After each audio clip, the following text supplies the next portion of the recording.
Hello guys, I am back with another episode. There is a message that I want to share with you guys, and the message was forwarded to me by one of our admins. So the message reads like this.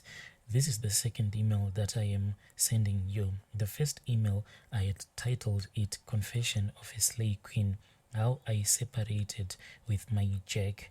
Thank you for asking me that question that you wrote to me in your last email. I had forgotten to write about that part.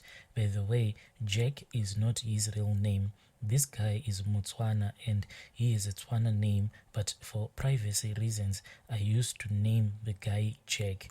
His wife was in and out of the hospital, and like I said in my previous post, the deal that I had with that witch doctor, I wanted his wife to die, but not just to die. I didn't want Jack to suspect that I was involved in the death of his wife. So me and that witch doctor, we had a deal that he had to cast some evil spells on Jack's wife so that when Jack's wife dies, she will die for something that looked like a natural death. But I felt, to those who didn't watch the first video, I fell in love with a man. This man, he had a family in Botswana, he had businesses all over the place and relatives from Zim side and from Botswana, but he was a businessman. He had money and he would come to Harare for most of these business conferences. He was in the mining sector, so during his stay in Harare, I would have to escort him and entertain him. This was not an easy thing for me to do because most of the times Jack will end up being drunk, and I knew that whenever he will be drunk, he will start to ask me to do a lot of nasty things to him. Some of the nasty things that Jack would ask me to do, some of them would make me wonder if Jack was a straight guy or maybe he was a gay man who pretended to be a straight man. Because they were on other nights, he will tell me to play with a dildo. Then as I'll be playing with that toy, then he will say that I should stick it up his behind. Whenever I'll be doing this to him, I never felt comfortable at all. But one thing that I learned from dating all of these rich guys, they have these dark desires that you can ever imagine. So whenever you'll be attending most of these mining business conferences, I would have to stay with him in the hotel and entertain him. The business of escorting is prostitution that is glorified, or a prostitution that went to private school. We don't stand in the street, but we prostitute ourselves to the richest guys in the world. It's basically high-end prostitution that is done by very well-kept women. If you are prostituting yourself to one guy, then you are not allowed to prostitute yourself to another guy.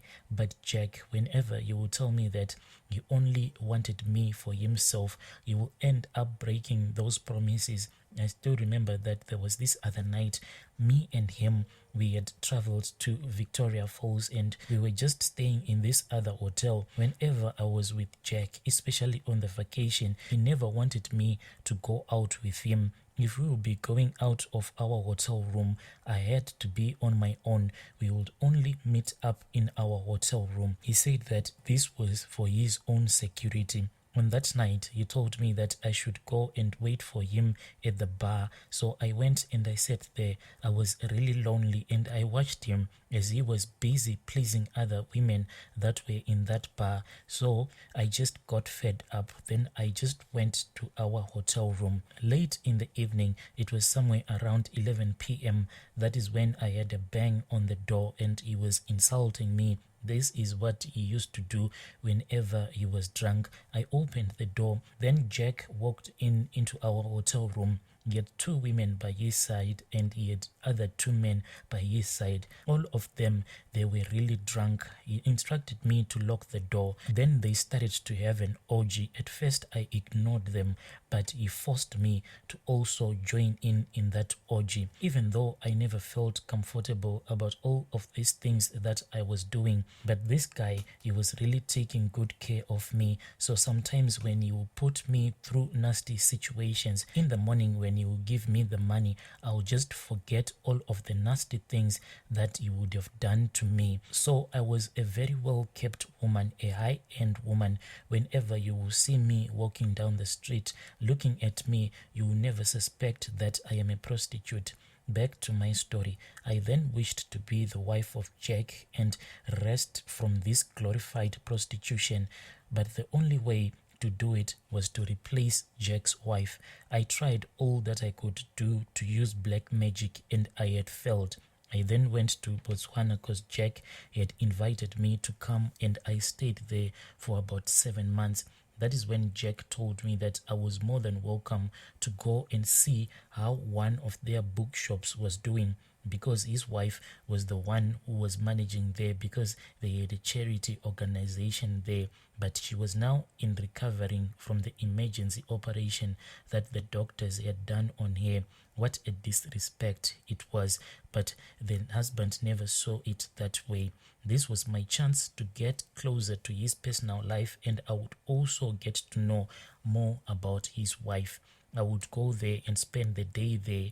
You know, people talk. They would talk about the wife, and I'll be silent and observing everything. I even dropped some charms in Jack's wife's office. I gathered all the information that I needed for my next move, because that old man wanted me to get closer as much as possible, because no matter how hard he had tried to cast a lot of spells on Jack's wife, all of those spells had failed. So he told me that if you can get me close enough, then all of my charms will strike her down.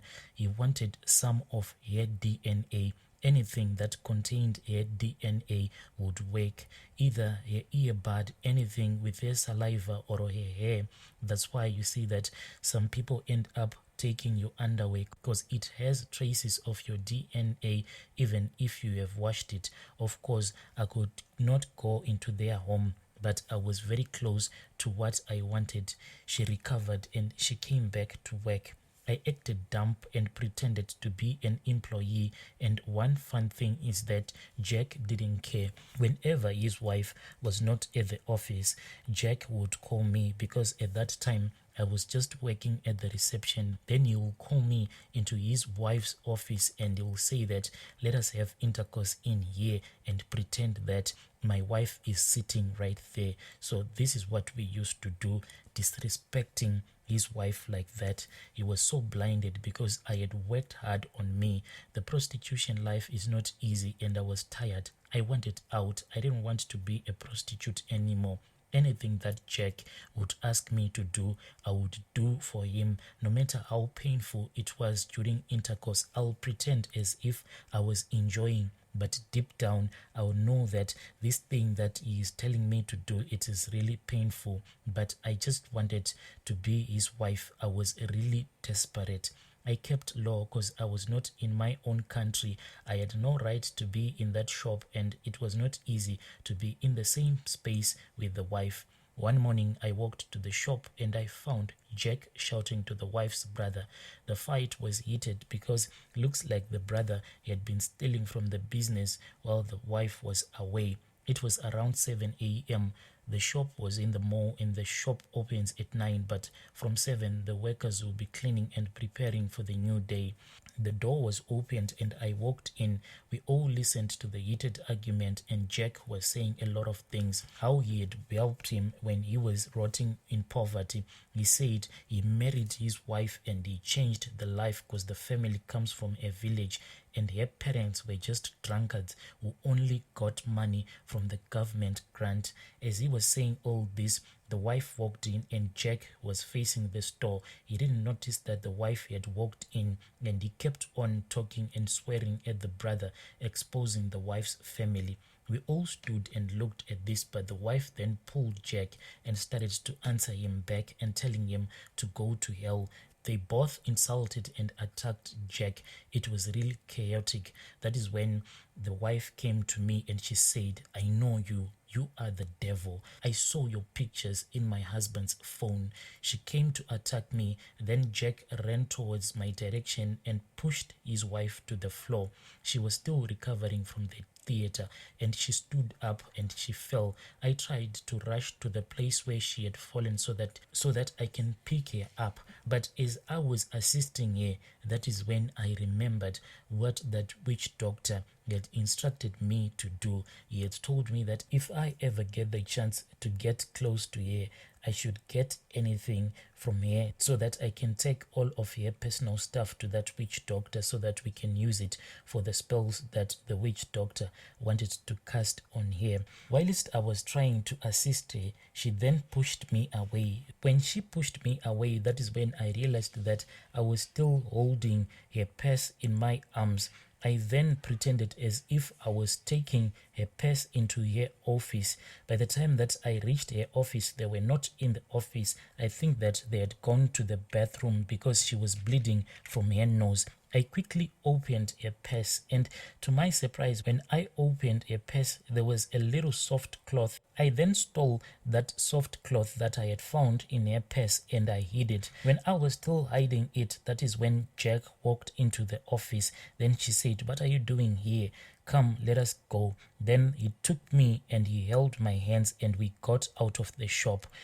I needed space to breathe because this was just too much drama. If Jack had caught me stealing something from his wife's purse, I don't know what he was going to do to me, but he didn't see anything. I then told him that I was no longer comfortable being in Botswana, so I had to travel back to Zim. He made me to stay one more night because he said that he wanted me. Then we went to the hotel room that I was booked in. After spending the night with him, then I left. Jack was not happy, but I was not happy too. I saw that woman crying and I told myself that I didn't want to be the reason why their marriage had broken down. So I took the flight from Botswana.